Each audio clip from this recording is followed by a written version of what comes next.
Hi everyone, welcome to day 8 of Mrs. Lampern's reading group. Today we're going to be continuing on in The One and Only Ivan.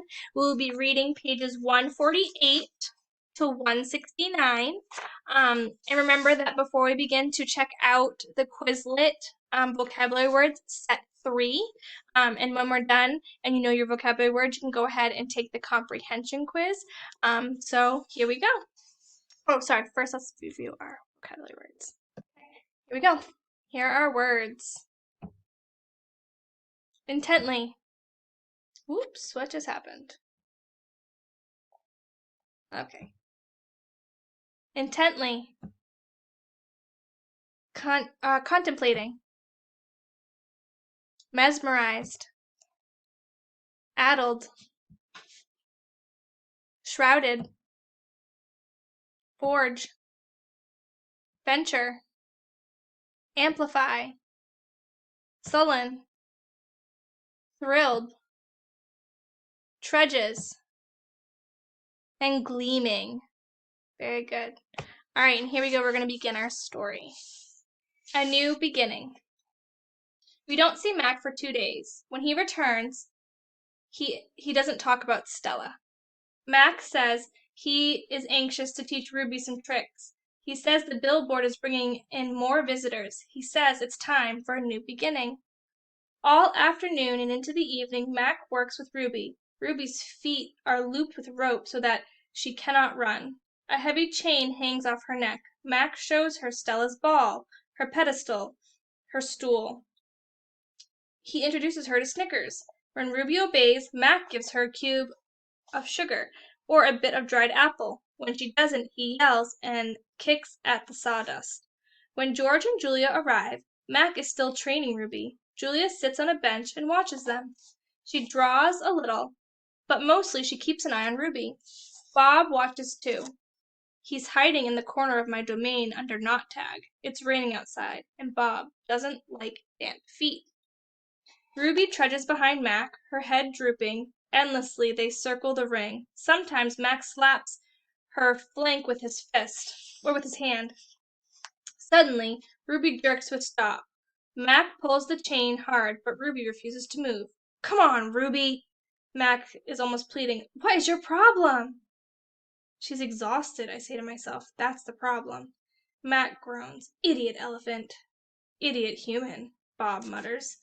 Walk, Ruby, I say, although I know she's too far away. Do you hear me? Do what he says. Walk, Mac commands. Now. Ruby doesn't walk. She plops her rump on the sawdust floor. I think maybe she's tired, Julia says. Mac wipes his forehead with the back of his arm. Yeah, I know. We're all tired. He pushes Ruby with the heel of his boot. She ignores him. George looks over from the food court where he is wiping off the table. Mac, he yells, maybe you should call it a day. I'll close up.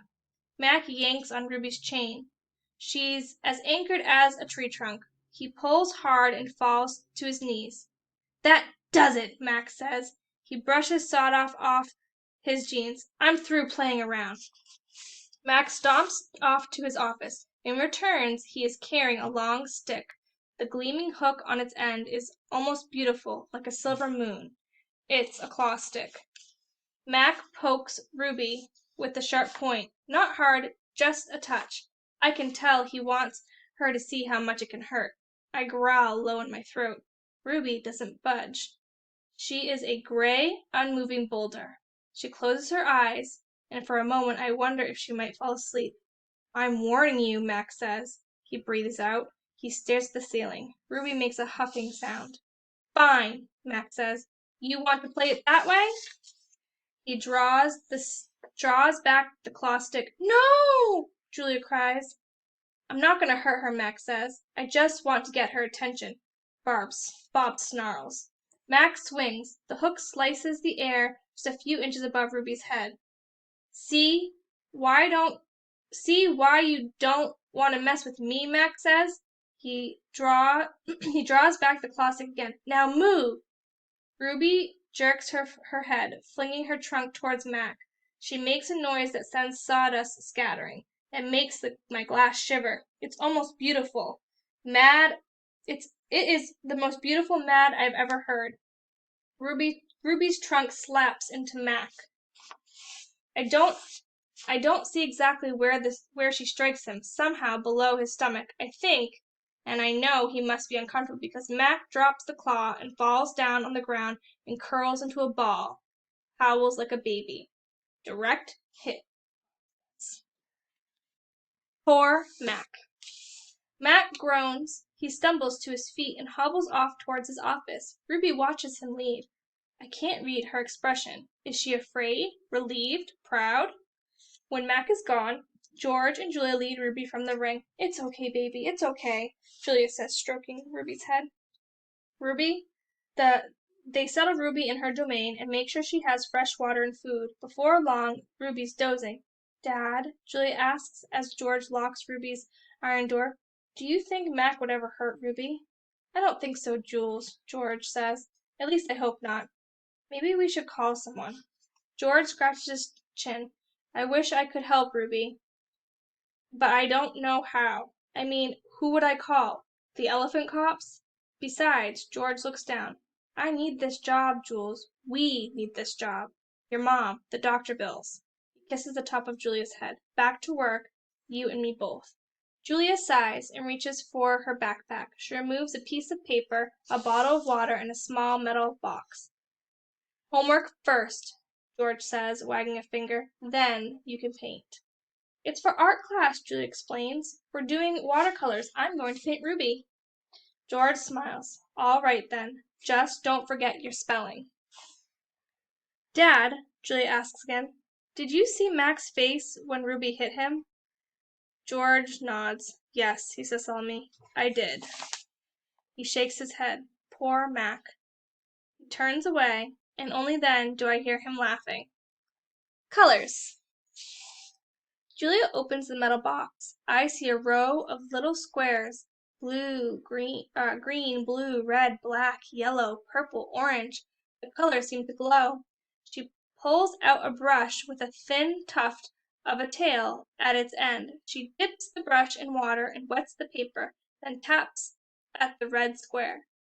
When the brush meets the damp paper, pink petals of color unfurl like morning flowers. I can't take my eyes off that magical brush. For a moment, I'm not thinking about Ruby and Mac and the claw stick and Stella.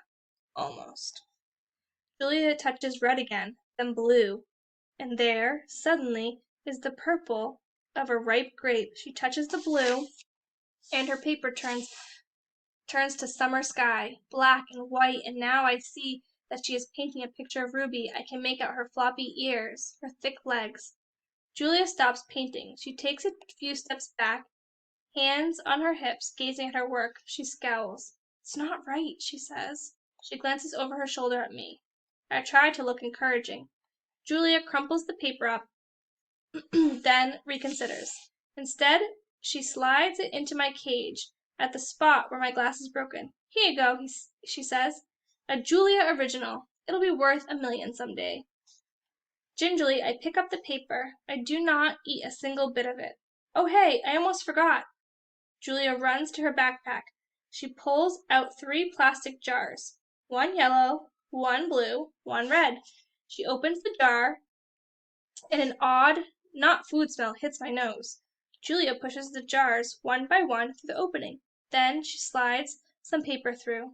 These are called finger paint, she says. My aunt gave them to me, but really I'm too old for finger painting. I stick my finger into the red jar. The paint is thick as mud. It's cool and smooth like bananas underfoot. I pop my finger into my mouth. It's not exactly ripe mango, but it's not bad. Julia laughs. You don't eat it, you paint with it. She grabs a piece of paper and presses her finger on it. See? Like this. I place my finger on a piece of paper and lift it, and red is marked there. I get a bigger glob from the pot and slap my hand down on the page. When I pull my hand off the paper, its red twin stays behind. This isn't like the ghostly handprint on my glass, the ones my visitors leave behind. This handprint can't be so easily wiped away. A bad dream. I lie awake peeling dried red paint off my fingertips. Bob, who accidentally walked on one of my paintings, is licking his red paws. Every so often I glance over at the empty ring. The claw stick glints in the moonlight. Stop, no! Ruby's frantic cries startle me. Ruby, I call, you're having a bad dream. You're okay, you're safe. Where's Stella? She asks, gulping air before I can answer. She says, never mind, I remember now. Go back to sleep, Ruby, I say. You've had a hard day. I can't go back to sleep, she says. I'm afraid I'll have the same dream where there was a sharp stick and it hurt. I look at Bob and he looks back at me. Oh, Ruby says. Oh, Mac. She puts her trunk between the bars. Do you think, she hesitates, do you think Mac is mad because I hurt him today? I consider lying, but gorillas are terrible liars. Probably, I finally say. He ran away after that, Ruby says. Bob gives a scornful laugh. Crawled away is more like it. We are quiet for a while. Branches claw at the roof. The light rain drums. One of the parrots murmurs something in her sleep. Ruby breaks the silence. Ivan, I smell something funny. He can't help it, Bob says. I believe she's referring to the finger paint Julia gave me, I say. What are finger paints? Ruby asks. You make pictures with them, I explain. Could you make a picture of me? Someday. I remember Julia's picture, the one that will be worth $1 million. I hold it up to the glass. Look, it's you. Julia made it. It's hard to see, Ruby says. There's not much moonlight. Why do I have 2 trunks? I examine the picture. Those are feet. Why do I have 2 feet? It's called artistic license, Bob says. Ruby sighs. Could you tell me another story? She asks. I don't think I can ever go back to sleep. I told you all I remember, I say with a helpless shrug.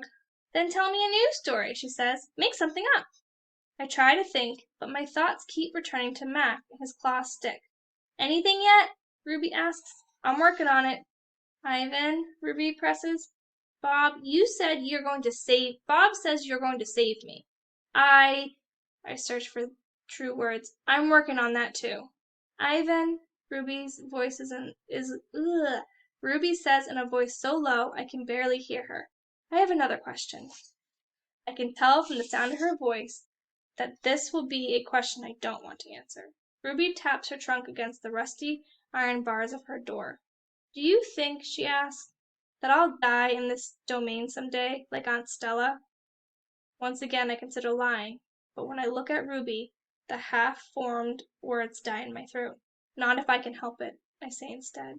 I feel something tighten in my chest, something dark and hot. It's not a domain, I add. I pause, and then I say it. It's a cage. The story. I look at the ring, layered with fresh sawdust. I look at the skylight, at the half-hidden moon. I just thought of a story, I say. Is it made up? Is it a made-up story or a true one? Ruby asks. True, I say. I hope. Ruby leans against the bars. Her eyes hold the pale moon in them, the way a still pond holds stars. Once upon a time, I say, there was a baby elephant. She was smart and brave, and she needed to go to a place called a zoo. What's a zoo? Ruby asks. A zoo, Ruby, is a place where humans make amends. A good zoo is a place where humans care for animals and keep them safe.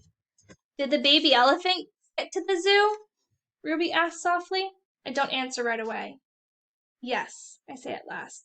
How did she get there? Ruby asks. She had a friend. I say, a friend who made a promise. How? It takes a long time, but finally Ruby returns to sleep.